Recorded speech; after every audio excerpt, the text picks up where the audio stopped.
Ansiedade. Alguns a consideram o mal do século, mas, pelo menos pra mim, se ela for causada por filmes ou filmecos de terror, eu já não acho tão ruim assim. Você já assistiu a algum filme de terror que mexeu com a sua ansiedade? Se não, não sabe o que tá perdendo. Eu sou a Júlia, sejam bem-vindos ao canal, e hoje eu trago aqui uma lista com 5 filmes muito tensos que vão balançar com a sua ansiedade e que você precisa assistir. E se você não quiser me matar de ansiedade, por favor deixa um like, ou então se você quiser me matar de ansiedade, deixa o like também. E desconsiderem esses 3 adesivos de parede que eu coloquei quando eu tinha 10 anos. Começando com Hard Candy, de 2005, que no Brasil ficou conhecido como meninamá.com. Tinha alguma coisa na comida desses tradutores nos anos 2000, não é possível. Esse filme é frenético, ele te faz sentir como se você estivesse suando frio. Após conversar por um certo tempo com um homem na internet, um homem de 32 anos, uma menininha de 14 anos, a Hayley Stark, aceita ir até um encontro com ele, então eles vão para uma cafeteria e depois ela vai para casa dele. Pois é, uma menininha de 14 anos indo na casa de um cara barbudo de 32 anos. No caso ele não é barbudo, mas ele é um cara de 32 anos. Contudo, esse date acaba tomando proporções bizarras. Sério, a gente não espera pelo que está por vir quando vai assistir esse filme. No elenco temos o Elliot Page, de Juno, filme maravilhoso, e também o Patrick Wilson de Invocação do Mal, e eles fazem aqui então a dupla principal. Inclusive, eles são os únicos atores que aparecem em 90% do filme, e mesmo assim o filme funciona muito bem só com esses dois personagens aparecendo. E foi um dos filmes que eu assisti quando eu tinha 13 anos, quando eu comecei a me interessar por filmes de terror, e talvez não seja uma experiência muito legal para uma menininha de 13 anos assistir, não sei se é um filme muito adequado para essa idade, mas eu lembro que eu gostei da experiência, apesar dele ter bastante violência gráfica e momentos tensos, só que o filme ele consegue construir um clima de tensão e de mistério muito interessantes e que vão te prender até o final. Então, assim, vale muito a pena. Se você ainda não assistiu, confira meninamá.com.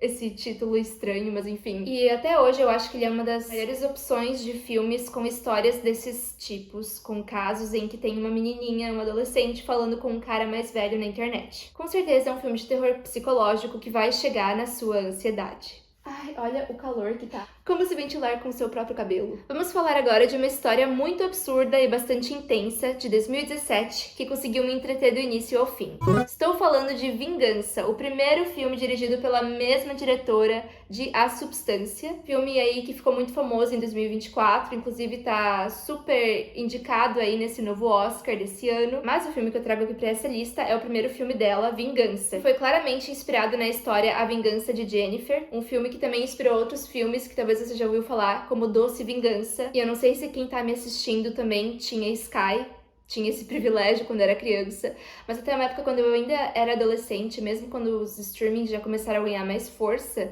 eu lembro que a gente ainda tinha Sky, e em alguns canais ali do Telecine passava Doce Vingança toda hora de madrugada. Então, quando eu tava sozinha na sala, às vezes eu tentava criar estômago e força pra assistir Doce Vingança, mas não acho que é um filme que valha tanto a pena, já que ele tem bastante violência gráfica e meio que vai pra esse lado do torture porn. Diferente dessa proposta aqui, Vingança de 2017, que consegue ser mais divertida e mais fácil de assistir, até porque o filme ele é bastante absurdo e bastante inverossímil em vários momentos. 3 homens ricos e casados vão anualmente caçar no deserto.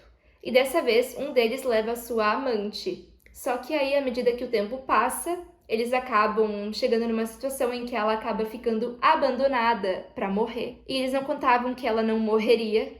Então, pois é, o que acontece? Obviamente, ela começa a ir atrás de cada um deles para buscar vingança. E a história toda se passa nesse deserto. Essa ambientação, ela contribui muito para que a gente se sinta imerso dentro do filme. Como essa história possui várias situações intensas ao extremo, ele consegue ser bastante agoniante e ele consegue te fazer sentir na pele de cada personagem da história. E sua ansiedade também vai aumentar muito a cada passo que essa protagonista toma, porque ela tem realmente uma sede muito forte por vingança, até porque, né, depois do que ela passou, não teria como ser diferente. O filme, ele tem cenas muito quentes, e no início até para um lado um pouco mais sensual, hein? Mas depois o negócio vai ficando cada vez mais violento, indo para um lado de violência gráfica e tortura e terror, só que de um jeito que dá pra engolir, porque faz sentido que esse filme tenha cenas assim, né? Ele trata sobre vingança e não achei que ele fosse um torture porn barato, sem motivo algum pra existir. A fotografia é bastante saturada e colorida, e esse aqui é um ótimo filme pra você que é meio rancoroso ou muito rancoroso e gostaria de, sei lá, dar um soco em alguém, mas pelo amor de Deus, não faça isso. Assista a esse filme. Indo para a próxima indicação, imagine que você, um fã de punk, ai, mas eu não gosto de punk. Pois é, agora imagine que você gosta. Você vai a um show e no meio da agitação um assassinato acontece. E não para por aí. Além disso, você vira a principal testemunha de um crime e acaba sendo o principal alvo de uma gangue de skinheads. Tem como ficar pior? Tem! E é isso que ocorre com os personagens de uma banda no filme Green Room. Ele é super claustrofóbico e, até certo ponto, bastante perturbador. Os skinheads aqui, eles são muito organizados, o que faz com que eles fiquem até mais assustadores do que eles já são. Então a situação acaba se escalonando cada vez mais, mas os personagens da banda também conseguem tomar decisões inteligentes para conseguir saírem vivos dessa, já que eles acabam se refugiando dentro de uma sala naquele local de onde estava acontecendo aquele show.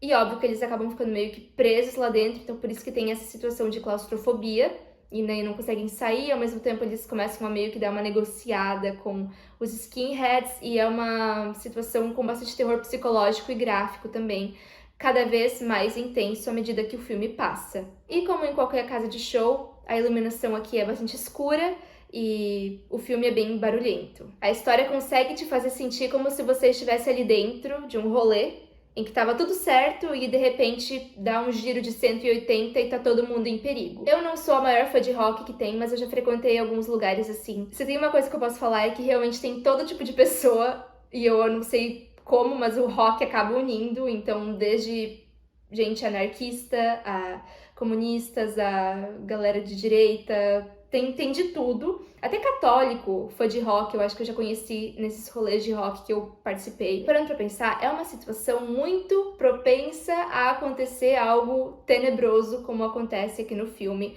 Talvez não numa maneira tão intensa, né?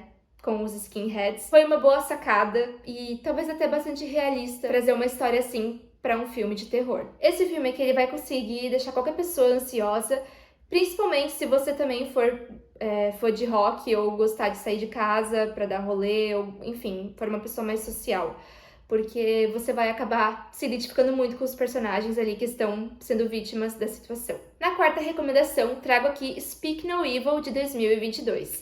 Tem um remake do ano passado, de 2024, com o mesmo título e uma história bem parecida, que também vale a pena, mas eu trouxe aqui o filme original porque eu ainda acho que ele consegue ser melhor em vários aspectos. Agora, no quesito causar ansiedade, os dois são ótimos. Eu acho que a principal diferença entre os dois filmes, né, o original e o do ano passado, que é um remake americano, na verdade, de um filme europeu, a principal diferença deles está no final.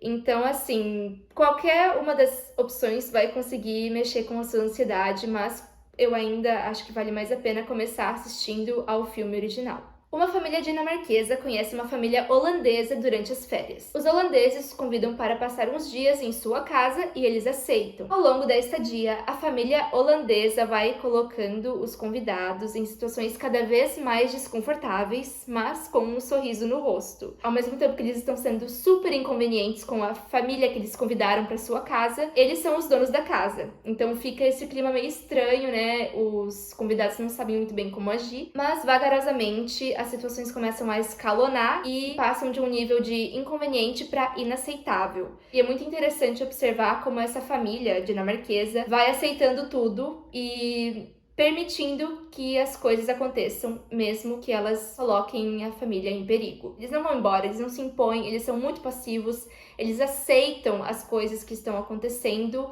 e tudo a custo de não incomodar, de não serem mal educados, de não quererem gerar conflito. Então esse filme aqui é extremamente importante para os dias de hoje. Eu, pelo menos, cresci numa escola em que eu ouvi várias vezes que gentileza gera gentileza. E aí, até certo ponto, dá pra pensar que sim, gentileza gera gentileza. Mas aí você assiste a um filme como esse e você percebe que isso nem sempre é verdade. É um soco na cara de todo mundo. Além de te causar ansiedade, vai te fazer refletir sobre como que você reage em situações difíceis de se lidar ou até em momentos intoleráveis. Tem um termo em inglês, slow burn, que significa queimadura lenta, e eu acho que esse termo se aplica muito a esse filme, porque esse filme, ele é uma queimadura lenta. As coisas vão acontecendo e no início não parece que tá tão errado assim, a gente pensa que tá tudo bem junto com os personagens, mas daqui a pouco a gente vê que não, até que vai queimando e no final o estrago tá feito. Contudo, se você tiver filhos, esse filme pode ser mais difícil ainda de se assistir, então não sei se eu gostaria de ter assistido esse filme se eu tivesse filho, mas, enfim, de repente você não se importaria, não sei.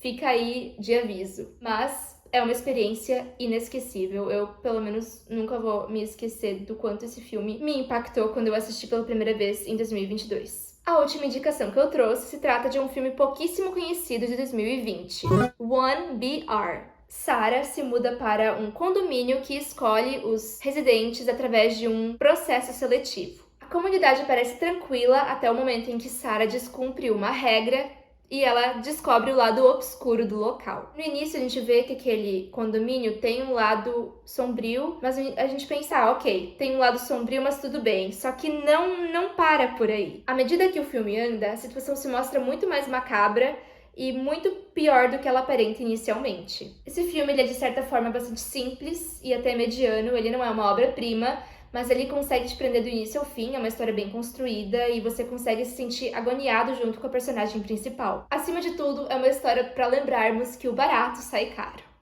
E olha, sai muito caro. Apesar desse condomínio ser bastante claustrofóbico, ele também parece ter muitos cômodos, então quase que a gente se sente como se estivéssemos num labirinto. E na vez que eu assisti esse aqui, eu acho que o que eu mais senti foi desespero, porque realmente a situação ali é desesperadora. Eu recomendo pra quem ainda não assistiu, mas vale ressaltar que ele é bem gráfico e bastante incômodo. Inclusive eu não esperava que ele fosse tão gráfico. Ele consegue ser perturbador psicologicamente e graficamente. Outra coisa é que, apesar do filme não ser excelente, não ser uma obra-prima, se ele tivesse sido dirigido por um diretor um pouco mais excêntrico, como o Yorgos Lanthimos, por exemplo, que é o diretor de Pobres Criaturas, O Lagosta, O Sacrifício do Cervo Sagrado, esse filme ele ganharia uma identidade maior e ele poderia ter furado um pouco a bolha e ficado mais famoso, porque essa história ela é interessante, ela é bem pensada, ela poderia ter mais pulos do gato do que ela tem, mas como ficou nas mãos aí de uma produção um pouco